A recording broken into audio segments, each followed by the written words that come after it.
Hello, good evening and welcome to Prime Business. I am Pius Kujobaka.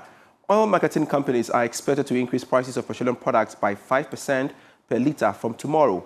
4 prices should have been increased by now in line with a bi-weekly review. However, checks by Joy Business show that the necessary adjustments are yet to be made by the various OMCs. Dr. Rivers Singopong is the Chief Executive of the Chamber of Oil Marketing Companies. We are indeed going to experience just a marginal increase.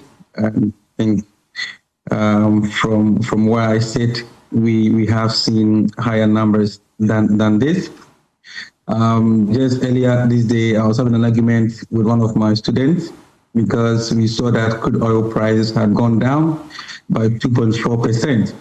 But unfortunately, we did not see the same reflection on the crude oil product because diesel in the international market increased by 1.26%, whereas petrol increased also by similar amounts of in terms of percentage on the Platts price.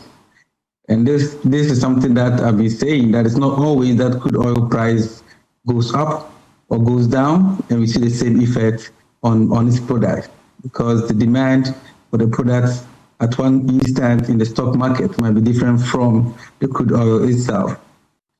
CD depreciated by 1.76%, and at the same time we have Platts and Platts for diesel and petrol also going up. So these two variables, as we all know, that makes a very important justification for whether products will go up at the pumps or down, are all showing, I would say, negative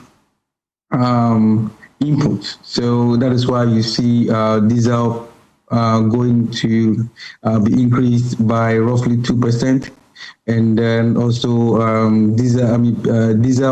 so petrol going to be increased around 2.5%, and diesel going to be increased around 3%, and also LPG also intend to be increased around 2%. This is because of these two factors I've stated here. Cassona Global Imaging says a strategic investment in affordable medical technology is key to strengthen Ghana's diagnostic sector.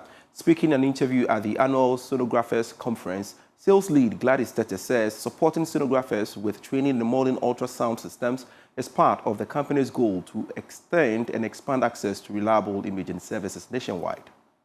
At the annual Sonographers Conference, sales lead of Cassona Global Imaging, Gladys Tete, said supporting sonographers is not only a health priority, but also an economic investment in Ghana's diagnostic sector. She noted that equipping professionals with modern ultrasound systems enhances early detection, protects the workforce, and strengthens long-term service delivery. In terms of emerging trends, there are lots of technology that are emerging AI technology, which our equipments have. So their theme actually aligns so much with the agenda for our company, which is providing affordable equipment for early diagnosis. And it is very important that we channel our resources to support some of these discussions. We're not just selling equipment, we're selling a solution. What is the solution? Is providing medical imaging equipment at affordable prices. Not only that, we believe in providing technical support, both engineering and training, and also to be able to provide that level of accessibility. President of the Ghana Association of Registered Medical Sonographers, Philip Hagan, says partnerships like Cassona are reducing operational costs for members, while equipment donations are boosting productivity and expanding services in underserved communities. Our partner was Cassona Global Limited. This influenced the conference by reducing cost for participants, and it was quite cheaper. They also gave away some machines which would help our participants wherever they go. In practice, it is the wish of every sonographer to actually own a machine. The challenge is the finance to acquire these machines. So being able to win a machine as good as DP10 at this conference goes a long way to, in fact, reduce that burden, because now you don't have to go look for funds to go and buy machines. The other benefit would be that these machines can be carried out everywhere and can be used everywhere because they are mobile. So it means that improves care when it comes to in rural areas, they can be used. With new equipment support and enhanced training, stakeholders say Ghana's imaging sector is better positioned to expand access, improve early diagnosis, and strengthen the country's healthcare delivery system. Comsys Ghana Limited says it is committed to powering the nation's digital infrastructure, with its leadership projecting even stronger in Ghana's transformation into a global digital skills hub. Speaking at the company's 25th anniversary here in Accra, co-founder Jonathan Lamte highlighted the company's role in strengthening financial systems, expanding jobs, and driving innovation across sectors. For 25 years, Comsys has driven innovation and become a backbone of Ghana's financial ecosystem, supporting mobile money, check clearing, passport processing, and digital transactions. Co-founder Jonathan Lamte says the next phase will position Ghana as a global digital talent hub. What propelled us is focus, dedication, determination. So I believe that with these ingredients and some discipline, anything is possible. If there's nothing at all, we could say that we've created a platform where all financial transactions in the country goes through, whether it's mobile money interoperability, whether it's check clearing, whether it's stock exchange, whether it's whatever that has to do with finance, passport processing, etc. So we have created something that makes it easy for all these things to happen, and I think I'm proud of it. In a keynote delivered on his behalf, the Ghana manager praised Comsys for shaping Ghana's communication landscape and creating hundreds of jobs over the last 2 decades. He described the company as a symbol of trust, innovation, and transformative leadership, urging management to continue investing in young people and community development. For 2.5 decades, Comsys has not only weathered the winds of change, but it has also shaped them, charting a path of excellence in technology and innovation right here from the Greater Accra region. Distinguished ladies and gentlemen,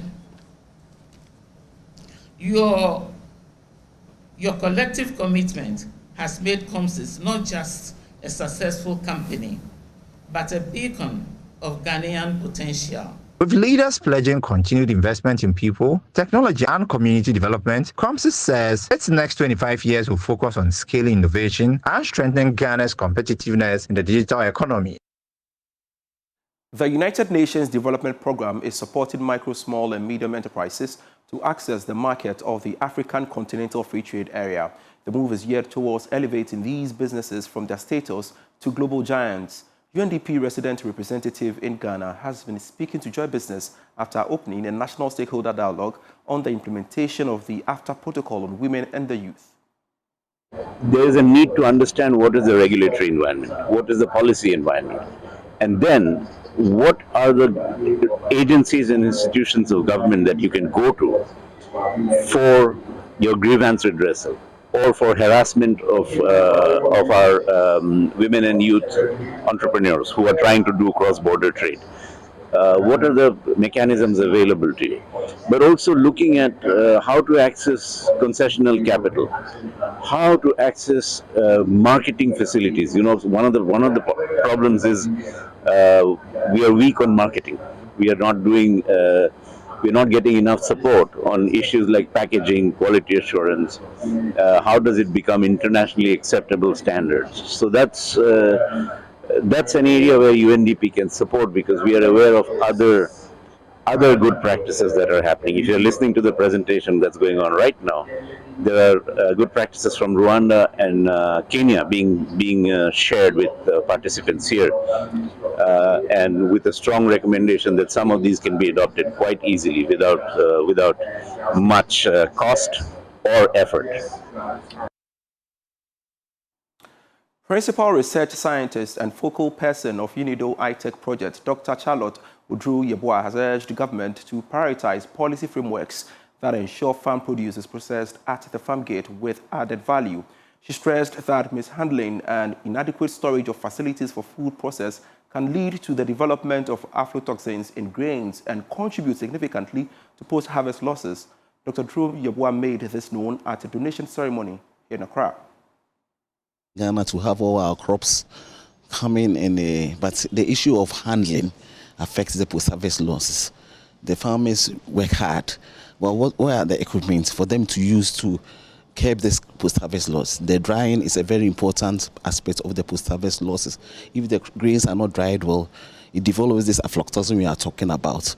Processing, adding value to what at the farm gate, because as the crops are translated from the farm gate to Accra and other, a lot of losses occur because of the storage. Fruits should not be transported in hot season. It should be in cold chain. But what do you see? You see a lot of the oranges being cut from the farm gates to Accra in open trucks. And what do we have is a real challenge, and we need to do a lot of things about it. Have processing centers at the farm gate, so that then when we harvest, we process them. Instead of bringing the raw material, taking those long distance, a lot of them get spoiled. So there's a need for the government to have policies in place to be able to process our raw materials into various value-added products to curb the post-harvest losses. And you can always get business stories when you log on to myjoyonline.com/business. I am Pius Kojobaka, grateful serving you. Prime Source is next.